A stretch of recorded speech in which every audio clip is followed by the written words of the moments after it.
मोनबोदोंमोन बर'नि लेखा दायो जोङो इंलिसनि लेखा मोनदों बे इंलिसनि लेखाखौ नाङा जोंनो बर' लेखाखौ नांफिनगौ साइन्स मेथ्स बयनि नांफिनगौ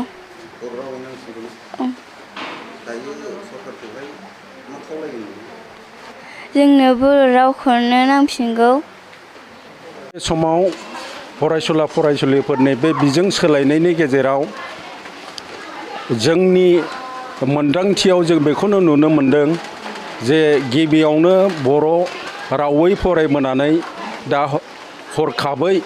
इंराजि बिजोङाव फैनायाव जोबोद गोब्राबै गथ'फ्रा मोननो हादों आरो बिसोरो बुजिनो गोब्राब जादों आरो गोसोआव लानो हाया जादों बे रोखोम अबस्थायाव जों गथ'फोरखौ मोननो हादों फोरोंनोखौ हागोन नाथाय बेयाव एसे खस्थ' मोननायखौ जों नुहुरदों आरो गिबियावनो जोङो बर' बिजोंजों जों फोरोंबोबाय दा हरखाबै बेयाव ट्रेन्सलेसन खालामनानै गथ'फोरखौ फोरोंनो गोनां जागोन बेयाव बांसिन हेरेसमेन्टखौ नुहुरनो मोनदों सरखारनिसिम जों बेखौनो मेसेज होनो सानो जे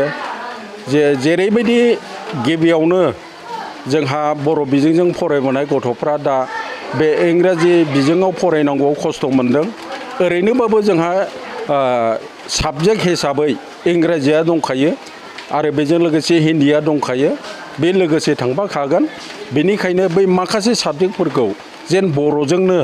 फरायनो मोनो बेखौनो जों लुबैयो आरो